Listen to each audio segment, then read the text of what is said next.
Mayong gabi ug happy Sabat sa inyong tanan. So nindot kaayo ang awit nga gihatag sa atong duha ka igsoon, no? So lami kayo maminaw sa awit. Yang awit di namang gyud malalis ba? No? Hanay kaayo ang awit.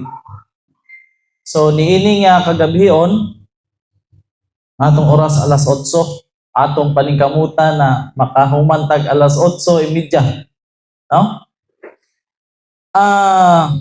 Sa Biblia, naigisgutan diha na for out of the abundance of the heart, the mouth speaketh. Ang tao, sa unsang pamaagi nimo siya maila, na siya buutan, maayo, dautan, dili pinaagi sa iyang paninina. Kay sinina raman, dili pod pinaagi sa iyang panglihok. Mailhan nimo ang tao pinaagi sa iyang pulong o sa iyang mga buhat. Dili nimo siya maila kung sa pangalan lang, no? Dili maila nimo siya pinaagi sa mga pulong na mugawa sa iyang baba o sa iyang mga binuhatan. Kaya na mo yung mga tao na igo ra pus pulong, no? Ana pod. Unsay giingon sa Biblia may tungod ani? A good man out of the good treasure of his heart bringeth forth that which is good. And an evil man out of the evil treasure of his heart bringeth forth that which is evil. For out of the abundance of the heart his mouth speaketh. So ang taong maayo, makahatag siya o makabuhat siyang maayo. Ang taong dautan, dili gyud na siya makabuhat og maayo. Kung unsa imong gitanom, mao ang imong maani. Kung mo tanom kag mangga, muani gyud kag mangga. So ang maayong tao, dili siya makabuhat og dautan. So kana tanan nagikan na sa iyang kasing-kasing. Kaya ang kasing-kasing sa tao ingon pa sa Jeremias 17, 9 ug 10. Kining kasing-kasing mao ni siya malimbungon ni siya sa tanan. Kining kasing-kasing sa tao. So ingon dire tanan na mga mugawa sa atong baba, sa atong mga panlihok, gikan na sa atong kasing-kasing. Ingon pa ni Jeremias, makapausab ba ang Ethiopian sa iyang panit o ang leopardo sa iyang kulor? Dili yun. Makabuhat ba kitag maayo kung naanad na tas pagbuhat og dautan? Makakuha ba tag maayong tubig sa tubig nga hugaw? Dili. Kung ang tao naanad na pagbuhat og dautan, lisod na siya makabuhat og maayo. You cannot do good if you are not good. Di ka makahatag og mansanas kung wa kay mansanas. Di ka kabuhat og maayo kung ang imong kasing-kasing dautan mao na siya. Unsa ang gisgutan dire? Ingon sa Christ triumphant, the words a new heart will I give you means a new mind will I give you. Sa panahon na ang tao mudawat sa Ginoo, mudawat siya santos na bautismo. Ingon sa libro sa Lesson on Faith, sa wala ka pa mabautismuhi, o sa humana nimo bautismuhi, ingon siya, same flesh, bone, blood. Ang imong lawas sa dili pa nabautismuhan, o sa humana nimo nabautismuhan, ang imo daw unod og dugo, o bukog, sama ra wala gyud kausaban. Pero ingon siya, sa panahon na ang tao mabautismuhan og dawaton si Kristo, ang mabag-o sa iya ang iyang mind. Set up of mind. Sa ingon ng Ginoo, do not conform to this world, but renewing of your mind. Ang mind nga gisgutan dito, I will give you a new heart. But pasabot, mind. Create in me a clean heart means mind. Mind kay ang mind ingon pa sa Spirit of prophecy, ang mind, capital city of our body. Capital siya, capital siya sa atong the mind is a capital of our body. Muna siya nakasulti dito. Napuna sa mind, character, and personality. Okay? This change of heart is always attended by a clear conception of Christian duty, an understanding of truth. Clearness of our view of truth will be proportionate of our understanding of the Word of God. A person who gives Scriptures close, prayerful attention will gain clear comprehension and sound judgment. As if in turning to God, he or she had reached a higher grace of intelligence. So ang pulong na mugawa sa atong baba, gika na sa atong mind or heart. No? Your words are an index of your character. Mailani mo na kini siya reklamador yun eh. Kini siya kuan yun ni siya. Kanang insultador yun ni siya. Kini siya buutan yun ni siya. Saan? Pinagi sa mugawa sa atong baba ng mga pulong. Ingon dire kung ang atong word selected tinimplahan og asin, ingon sa Biblia, great power na siya for good. Talent na siya. The power of speech is a talent that should be diligently cultivated. Of all the talents, tanang talents, we have received from God, pero the power of speech, pinakataas na siya nga talent na gihatag sa Ginoo. Daghay talent, pero ang power of speech, mas angat na siya sa tanang talent. Maayo na siya gamiton, maayo na siya nga power paggamiton sa maayo pod, no? So ang atong mga pulong mao gyud na ang nag-form sa atong karakter. Mailan nimo siya na mao na siya. Mailan nimo ang tao na hingana siya pag masuko na siya. Di pa man nimo mailan ang tao kung di siya masuko. Okay siya. Pero mailan nimo ang tao kung masuko siya. Kung masuko na siya, mamula na siya, tapos murag kita suko na gyud, kanang magsulti na siya. Kanang musulti na siya. Diha nimo siya mailhan na kuan yun. Ingon ang Ginoo sa 46, nganong mo tawag man kamo kanako Ginoo, Ginoo, na dili man mo mutuman sa akong mga gisugo kaninyo.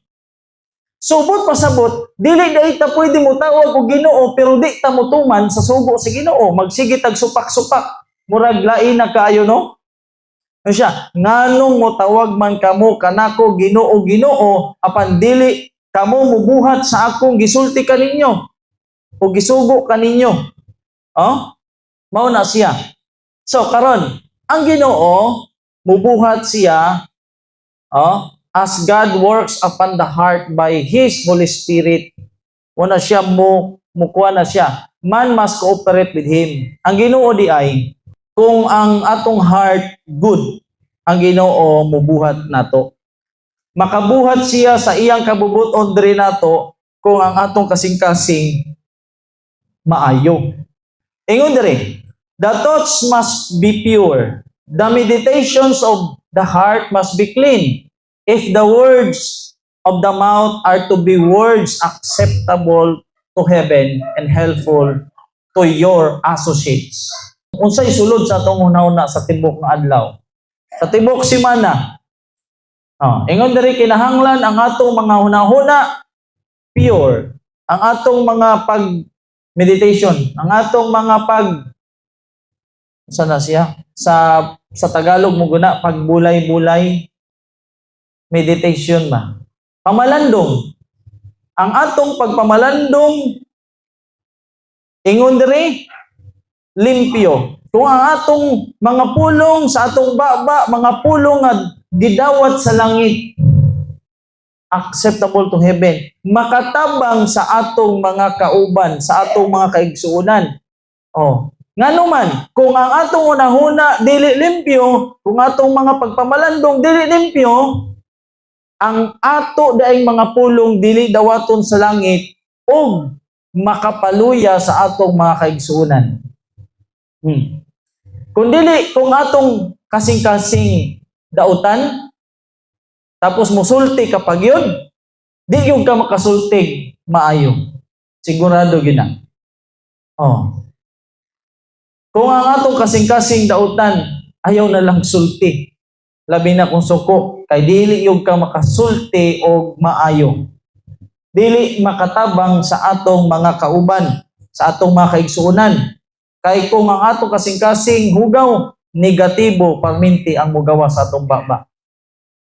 Una, giingon sa Salmo 19:14, let the words of my mouth and the meditation of our heart be acceptable in thy sight, O Lord, my God and my Redeemer. Amen. Salmo 19, versikulo 14. Okay. So ingon diri, mao di ay malapas nato ang kasuguan sa Ginoo. Malapas nato ang kasuguan sa Ginoo tungod kay ang atong mga hunahuna dili hunahuna sa Ginoo. Ang atong mga hunahuna dili hunahuna na maayo. The law of God was transgressed by the thoughts.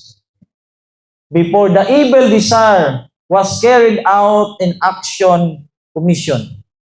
We are under obligation to control our thoughts and to bring them into subjection to the law of God.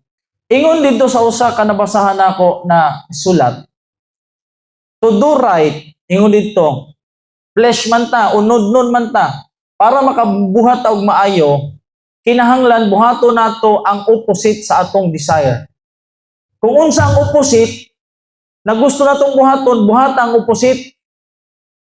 Di ba? Para makabuhat ka to do right, ingon doon, we must do the opposite of your desire. Para makabuhat gyud kag maayo, buhata ang opposite. Kung suko ka at gusto ka mga saba, buhata ang ingon dito ang imong tinimplahag asin with grace unsa pa to? Makapahupaw ka suko. Ingon siya dito Miss Lady, na kuno iyang asawa, grabe kuno ba. Grabe kayo musulti yang asawa la, grabe. So ingon siya, saon man ako ni Ginoo na muhilom ning akong asawa, di mi mag-away kay sige, buntag pa lang sige na magyaw-yaw. Ampo siya sa Ginoo. Tubag man sa Ginoo iyang ampo. Pagyaw-yaw sa iyang asawa, iyang gunitang ulo, iyang sagpungan lang daw ang baba si mga asawa. Di na mo yaw-yaw ang asawa kay sagpungan man sa iyang baba pod. Nahunong kuno ang yaw-yaw sa iyang asawa. Ingon diri, out of the abundance of the heart, the mouth speaketh. But I say unto you, that every idle word that men shall speak, they shall give account thereof and in the day of judgment. For thy words thou shalt be justified, and by thy words thou shalt be condemned. So pinaagi sa atong mga pulong, hukman ta sa silot. Pinaagi sa atong pulong, mamatarong ta. Pinaagi sa pulong ramang yun na siya magsugod. Masayop gali kag sulti. Bisan partner pa na nimo, bisan pagkababata na nimo, masayop lang kag gamay. Gamay sayop lang na sulti. Ang pila ka tuig na inyong panag-uban, ang pinakatuig ninyong panaghigala, lisod kaayo na bawion. Lisod kay bawion. Mga kabato na gani mo gap, ay perting lisuda. Pinaagi sa pulong rapod na. Kay nga naman, naggikan man na sa atong kasing-kasing. Mauna siya. So, ingon na rin, dali ra kaayo masabtan na ang Ginoong Hesukristo na ata sa iyang presensya. A good man from the good treasure of the heart bring it forth good things. Why? Nga naman, because Christ is an abiding presence in the soul. The sanctifying truth is a treasure house of wisdom to all who practice the truth. The one, ingod dere, the one who has not Christ abiding in his heart, klaro, ngano man, musulti siya ani nga mga butang. Cheap talk, exaggerated statements that make me mischief. But pasabot, ang tao masabda nimo pinaagi sa iyang pulong kung si Kristo wala. Pinaagi sa mga pagdugang-dugang, ano bang mga pulong nga exaggerated. Dili maayo na mga pulong. Mga common things, slang phrases, o sa padiha nga mga pulong nga mugawa sa atong baba sa main character and personality na. Samtan na to. Okay.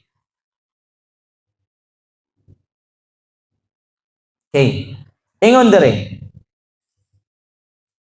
Kanang paghatag og mga payo ba? Halimbawa, mag-away yung mag-asawa, tapos moadto daw ng babae or lalaki. Tapos sa mga buhaton ang asawa, usahay ang asawa, pag mo share sa iyang amiga, puro negative nadto sa iyang bana o sa iyang asawa. Tapos siya parminti tama. Ako asawa mo na, ana. Di ba? Na magkwento gani pati sa asawa, lisod kayo maghatag og payo, binana. But the difficulty lies with the individual members of the church. Naayo sa katao, midol nimo. And it is here that cure must wrote. Ingon dire. Okay. No, lahi ni na passage. Dire speakas to. Okay, dire lang. Ingon dire, kung naa kay nakit-an nga sayop sa imong igsuon, na kay nakit-an, ingon dire, renounce his censorious spirit, confess and forsake his own sin before trying to correct others. What you need is a change of heart. You must have this experience before you are fitted to correct others. For out of the abundance of the heart, the mouth speaketh. Sa dili ka pa muhatag og correction sa imong isig katao, kinahanglan bag-uha ang una nimong kasing-kasing kay uhaw man kayo, di ba? You must have experience before you are fitted to correct others. So lisod madayon nang i-correct nimo ang imong isig katao tapos ikaw po di ay, no? Di nga, ikaw gani pod, tambag-tambag ka diha na ikaw gani pod. So naon man ta? Naon man ta? So ingon dire, your heart needs to be purified, cleansed, sanctified through obedience to the truth. A thorough transformation by renewing of your mind. Sa Testimonies na, volume 2. Okay. So muna akong giingon. Yung maghatag ba o kanang kuan ba? Kanang payo, ana. Ingon dire, difficulties will arise, you will meet the obstacle. But look constantly to Jesus. When an emergency arises, ask, Lord, what shall I do now? If you refuse to fret or scold, the Lord will show you the way. Libawa, maka-experience tag mga obstacles, trials, unsa pa diha, misfortune, wano pa. Masaman, Ginoo, sabay akong buhaton karon, no? Ingon dire, kung unsa tong imong gibati na murag dili maayo, discouragement na unta musulti na gyud kag dili maayo, ang Ginoo mangitag pamaagi, mupakita siya kanimo mga pamaagi. He will help you to use the talent of speech and so Christ-like a way that peace and love will reign in the home. Bisan sa bahay, balay ba? Yung anak, pasaway kaayo, clumsy, sa padiha, mga buak, mga plato, mga sguba ang mga butang. Imbis na sultian mo siya, imo na lang siya na, sige lang, palit ratag bagong plato, but palit na lang tag bagong baso. Kaysa imong sama na siya. No? Sapay giingon sa Ginoo. Ingon diri.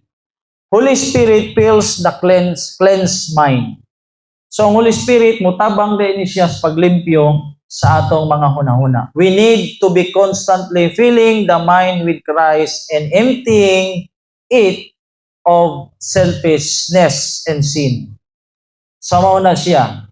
Kinahanglan we have the mind of Christ, makabaton taog hunahuna ni Kristo. Ingon diri, kinahanglan ang atong mga hunahuna makuan siya, ma-empty siya sa mga vanity. Mga unsa ni siyang kuana? Worda. Sa mga butang na dili importante. Ingon diri.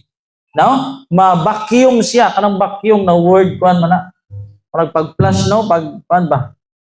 Ang atong mga sa una-una ng mga dili maayo kuan siya. Ingon diri, tabangan ta sa Ginoo, which God is waiting to give you His Holy Spirit. Ang fruit of the Holy Spirit, mo na siyang love, goodness, long-suffering, ano ba? Mo na siya. So ang Holy Spirit, pag nasa itong kasing-kasing, mubuhat ta og maayo. Then out of the good treasure of the heart, you will bring forth good things. Mo na siya. So dirita. Okay?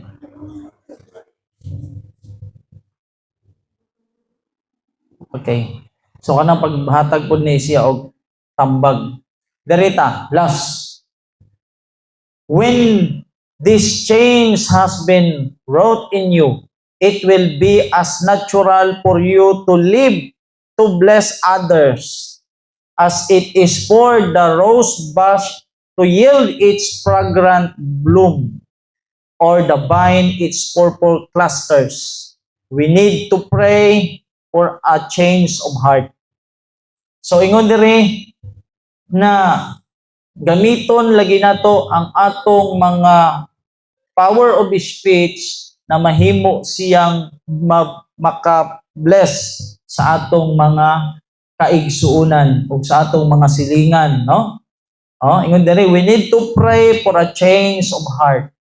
Pray for a realization that to have a censorious spirit is even worse than to seek the aid of a circular power, and that setting a good example can be our only way of influence for good.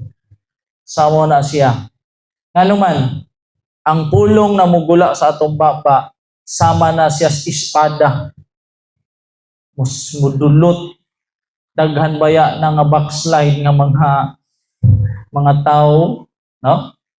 Mga nasa testimonies na wala kay balo ang pastor na sige siya wali na akala atong tao dito siya gigiigo sa pastor ba ako gigiigo tanang gisulti sa pastor kuan man sa iya so sukad ato wa na gyud siya misimba kay abi gyud niya si pastor diigo siya sa pulong sa iyang sermon. So nahimo ba ya tong blessing kay hinluhod man tong pastor? Luhod man. Brad, nganong wala naman mikita nimo? Mingaw na mikayo nimo sa church. So mao no to siya nagsulti. Hinluhod ang pastor. Ayaw luhod. Luhod man pastor. Brad, ayaw luhod. Ana. So mao to siya. Nana sa testimonies gisulat na siya ni Sister Ellen G. White nga atong iyang panahon. Yang hayag ang ilang mga naong. Samo na siya ang pulong yun. Power yun na siya. Kinabuhi o kamatayon ang dala sa atong mga pulong. So ang atong mga pulong na mugula sa atong baba, gikan na sa atong kasing-kasing, kinahanglan atong mga kasing-kasing limpyo. Ang atong mga una limpyo. Para mahimong panalangin sa uban ang mga pulong, kaya ang pulong gamhana na siya kung gamiton sa maayo. Dira ko to maayong gabi sa atong tanan. Ang ampot na may suon. Amahan namo nga naka sa mga langit, salamat po amahan sa mga pulong karong mga dunggan karong gabi yun in adlaw ito pahulay. Salamat Ginoo nga anta amo mga hunahuna, amo mga kasing-kasing kini Ginoo mga mahinlo nga nanduan sa imong balang espiritu. Tabangi kami Ginoo nga maglakat nga masinutan niya kanimo. Kung bisan maabot ka namo ang mga pagsuway sa kinabuhi, ubarog kami sa ang pag-alagad kanimo. Marini kaming tanan Ginoo niya dinhi sa among pagkamauli sa among panimalay, ikaw ang lauban ka namo. Likay kami sa disgrasya sa kanalanan. O kung adlaw Ginoo makabalik yapon kami diri ka sa iyong balay nga lampuan ang sa paghimaya sa imong ngalan. Salamat Ginoo sa pagtubag mo sa mga pag-ampo. O ikaw ang tapos hindi sa daghang mga kasalanan. Kung among ginapangayo, pinagin ni sa Kristo nga umbok manuwas. Amen. Hindi